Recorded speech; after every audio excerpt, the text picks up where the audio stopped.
अपनी जान बचा के दूसरे देश में भाग जाऊं? नहीं, ये बुजदिली है। मैं लड़ूंगा, मरूंगा, मारूंगा, इसी देश में रहूंगा। ये मेरे देश है, ये मेरा घर है। मैं दूसरे देश में पनाह लेने नहीं जाऊंगा। पाकिस्तान में हिंदू मर रहा है, सिख मर रहा है, अफगानिस्तान में मर रहा है, वो मरे, पर भारत लड़ना चाहिए अपने हक के लिए। अच्छा, बाकी भारत ना है, इंटरनेशनल लेवल भारत का कोई जिम्मेदारी नहीं उनके लिए। तो भारत पाकिस्तान से सवाल करे इस बात पे। काय हे CAA? जसं BJP सरकारनं CAA भारतामध्ये लागू केलं तसं मुस्लिम धर्म, मुस्लिम समाज, मुस्लिमची संख्या म्हणजे भरपूर मुस्लिम लोकांचं असं म्हणणं आहे की CAA मध्ये मुस्लिम धर्मही सामील व्हायला पाहिजे। मिला के बसाने की बात हो रही है। ये जो हिंदू बौद्ध सिख, केजरीवाल बोल रहे हैं इन लोगों के आने से देश में दंगे, रेप और क्राइम ज्यादा बढ़ जाएगा। नहीं लाओ, किसी को मत लाओ, कोई धर्म के व्यक्ति को नहीं लाओ, मुसलमान को भी मत लाओ, सबको हटाओ। जो नहीं है मेरे देश के उसको मत लाओ। रोहिंग्या और ये सब तो रहते ही है देश के अंदर। कौन? रोहिंग्या जो बांग्ला म्यांमार से जो आके रहते हैं, उन्हें हटाओ, उन्हें उसको अपने देश भेजो या उन्हें जेल भेजो। अगर रखना आप चाहते हो तो सभी धर्म के लोगों को रखना नहीं है। क्या बोले? अगर रखना चाहते हो तो सभी धर्म के लोगों को रखो, और नहीं रखना चाहते हो तो किसी को मत रखो। मैं हिंदू सिख, पहले मैं हिंदुस्तानी हूँ, हिंदुस्तान से मुझे हमदर्दी है, ठीक है। और आज जो अमित शाह ये लेके आए कानून CAA, इसमें बाकी धर्मों को लोगों को जगह दे रहे, लेकिन मुसलमानों को नहीं दे रहे। ये तो भेदभाव वाली बात होगी, ये गलत है। हाँ, ये गलत है। ये बोल रहे हैं जो 3 देश हैं, अफगानिस्तान, पाकिस्तान, बांग्लादेश, बोल रहे हैं यहाँ ऑलरेडी मुसलमान सुरक्षित है। जो सिख हैं, हिंदू हैं, जैन है, क्रिश्चियन है, उनको प्रताड़ित किया जाता है, उनका धर्म परिवर्तन किया जाता है। ठीक है, अगर वो लोग को प्रताड़ित किया जा रहा है उसमें तो बहुत सारे कुछ मुसलमान भी आए हुए हैं, तो उन्हीं को प्रताड़ित किया। तो NRC से निकालेंगे, बोल रहे CAA को लाके इनको जो लोग आ रखे हैं प्रताड़ित होके, जो जैसे अफगानिस्तान से सिख समाज के कुछ लोग आए थे, तालिबान रूल आया था, तो उनको नागरिकता देने की बात हो रही है। बोल रहे हैं कि क्योंकि ये अखंड भारत था एक टाइम, बोले भारत की एक नैतिक जिम्मेदारी बनती है उन लोगों को नागरिकता देना, उन लोगों की मदद करना। क्योंकि एक टाइम जैसे पाकिस्तान में 23% के लगभग हिंदू थे आजादी के जब बंटवारा हुआ था, आज वहाँ 3% भी आबादी नहीं है। तो बोले उनको कन्वर्ट जो किया जा रहा है, उनको परेशान किया जा रहा है धर्म बदलने के लिए।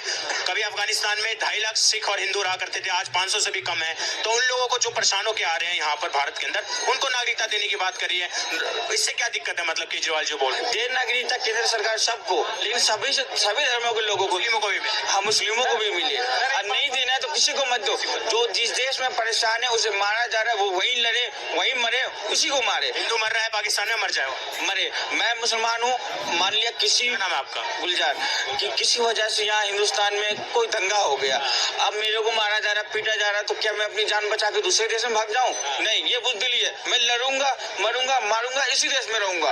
ये मेरे देश है, ये मेरा घर है। मैं दूसरे देश में पनाह लेने नहीं जाऊंगा। पाकिस्तान में हिंदू मर रहा है, सिख मर रहा है, अफगानिस्तान में मर रहा है, वो मरे, पर भारत लड़ना चाहिए अपने हक के लिए। अच्छा, बाकी भारत ना है, इंटरनेशनल लेवल भारत का कोई जिम्मेदारी नहीं उनके लिए। तो भारत पाकिस्तान से सवाल करे इस बात पे। ये भारत की कोई उन लोगों के लिए जिम्मेदारी नहीं है, क्योंकि कभी भारत, पाकिस्तान, बांग्लादेश तो एक ही हुआ करता था। अखंड भारत के वक्त में एक ही हुआ करता था, ठीक है। तो पर उसके बीच में बहुत सारे मुसलमान भी आए हुए हैं, तो देना तो यार उसको भी दे दो, नहीं देना तो किसी को मत।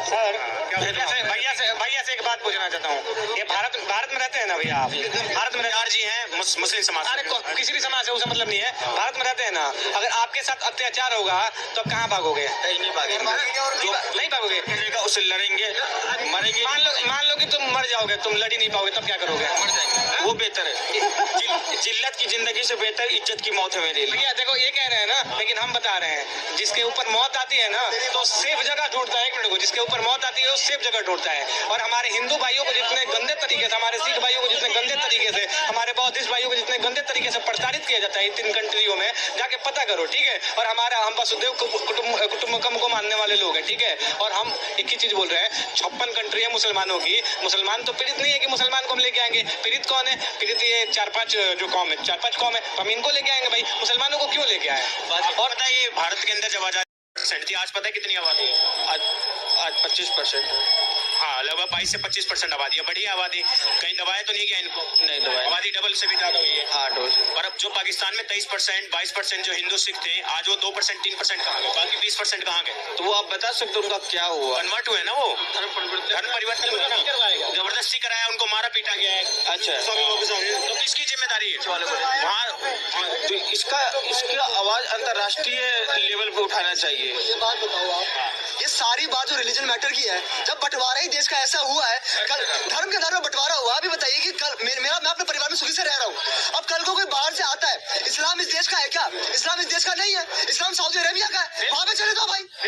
क्या ये देश किसी के खराब है क्या? जब आओगे तुम लोग कहते हैं हमारा देश छोड़ चले जाओगे। पाकिस्तान ले लिया, बांग्लादेश ले लिया, अफगानिस्तान ले लिया, ये देश हिंदुओं का है, ये हिंदुओं के बाप दादा माओ का है। अगर कल को कहते कोई बाहर से आया है, उसको तलवार की नोक पे कन्वर्ट कर लिया, इसका मतलब तुम्हारा नाश हो जाएगा। ये कौन सी नॉनसेंस बात होती है भाई साहब? देखिए, केजरीवाल जी केवल जो है बांग्लादेशी और रोहिंग्या को पाल सकते हैं। आज दिल्ली में 15 से 20 लाख रोहिंग्या और बांग्लादेशी मुस्लिम है, उनको खुद वो स्वयं खाना पानी बिजली सब दे रहे हैं। उनका स्वयं एमएलए ओखला का अमानतुल्लाह खान उनको पालते हैं, गाजियाबाद के बॉर्डर उनको पालते हैं। और ये वही लोग हैं जो दिल्ली में 2020 के अंदर दंगे करते हैं, मुस्तफाबाद चलाते हैं, जहांगीरपुर में चलाते हैं, और केजरीवाल जी उनको कह रहे दंगाई जो कि केवल दूसरे से प्रेम बांटते हैं, ठीक है, जो पीड़ितों का है। और आप समझिए केजरीवाल कह रहे हैं इतने सारे आ जाएंगे, कितने सारे आ जाएंगे? 3 करोड़ की आबादी, 2.5 करोड़ की आबादी उतनी है भी नहीं सर, केवल 1 लाख ही पूरा नहीं है। जो टोटल 3 देशों में 2.5-3 करोड़ की आबादी। हाँ, और केजरीवाल जी को ये भी नहीं मालूम कि केवल 31 दिसंबर 2014 से पहले आया उनके लिए केजरीवाल जी कह रहे सब उठ के आ जाएंगे। अरे केजरीवाल जी कहाँ नहीं उठ कर आएंगे? केवल जो हिंदू जो प्रताड़ित हो रहा है वहाँ पर, वो तीनों ही देश जो है इस्लामिक देश है, उन्हें आपको घोषित कर रखा है, तो वहाँ पे कोई मुसलमान प्रताड़ित नहीं होगा भाई साहब। अब इस देश के लोगों को समझना चाहिए, जो सिख प्रताड़ित हो रहे हैं, जैन प्रताड़ित हो रहे हैं, हिंदू प्रताड़ित हो रहे हैं, तभी वो आ रहे हैं। वो लोग कहाँ रहेंगे? उनके लिए कोई देश नहीं रहा क्या? भारत में क्यों बसाया जा रहा है? मतलब भारत के पहले यहाँ लोग गरीबी में हैं, उनको क्यों और आजादा लाके बसाया जा रहा है? यहाँ जॉब नहीं है, पैसे की कमी है, लोगों के पास भुखमरी है। रोहिंग्या और बांग्लादेश के लिए सब कुछ है, और हिंदुओं के लिए कुछ नहीं है। जैसे वो रह रहे हैं, उनको नागरिकता मिलेगी, उनको ये फिर डॉक्यूमेंट्स बनाने में आसानी होगी, वो अपना रोजगार करेंगे। और लोग कैसे कर रहे हैं? केवल 1-2 लोग और बढ़ जाने से देश में भुखमरी छुड़ा जाएगी, और वो लोग आ जाने से जो देश के लिए खतरा नहीं है। और जो देश के लिए खतरा है रोहिंग्या और बांग्लादेशी मुस्लिम, उसको कह रहे कि बसने दो, उसके लिए उनको ऊपर एक शब्द नहीं बोले। दंगा करेंगे, रेप करेंगे, चोरी करेंगे, वो लोग आके यहाँ झुकी डालेंगे अलग अलग जगह। कौन सा ऐसे हिंदू रेफ्यूजीज ने कुछ ऐसा करा हो इस बयान पे, जिस आधार पर ये चीज ऐसे कह रहे होंगे? कोई चीज ऐसी नहीं है, कोई आधार तो होना चाहिए बात बोलने का। केजरीवाल जी का कुछ बोलने का कोई ध्यान, उनका ढंग नहीं है, वो बिना तत्व में बोलते हैं, और कुछ भी आजकल अनर्गल बातें करे जा रहे हैं। देखो, पहली बात तो जो आपने बात करी, केजरीवाल ऐसी बातें कर रहा है, रेप बढ़ जाएंगे, क्राइम बढ़ जाएंगे। पाकिस्तानी से और अफगानिस्तान से हिंदू सिख हो गया। इन अनपढ़ जाहिलों से क्या उम्मीद की जाए? इनको ये तक नहीं पता कि भैया वो पहले से ही आ चुके हैं। हिंदू जितने भी सब बसे रहते हैं, वो काफी सालों से यहाँ रह रहे हैं। अब उनको जल्दी से जल्दी नागरिकता देने की बात की जा रही है। ऐसा नहीं है कि वो नए आएंगे उसके बाद यहाँ पे बढ़ जाएगा। जो तुम रोहिंग्याओं को फ्री में कूलर बांट रहे थे, रेफ्रिजरेटर बांट रहे थे, एसी बांट रहे थे, वो सब अच्छा था। आज बंगाल सबसे ज्यादा विकसित राज्य हो गया क्या हमारे भारत का? रोहिंग्या तो सबसे ज्यादा है, वहां पे कुछ हो पाया? तो भैया रोहिंग्याओं ने जो किया था, उत्पात किया था। हमारे हिंदू शांति से आके रह रहा है, तुम्हारा जब मन करता है तब तुम उनकी झोपड़ी तोड़कर चले जाते हो। कभी आपने देखा कि उन्होंने कोई विरोध किया हो? और बात रही अगर मोदी को छोड़ के किसी अन्य पार्टी होगी ना, तो भैया नेहरू जी ने खुद कहा है, नेहरू कह गए इंदिरा से ऐसा पोता आएगा, कैंपेनिंग करेगा कांग्रेस की और भाजपा को जितवाएगा।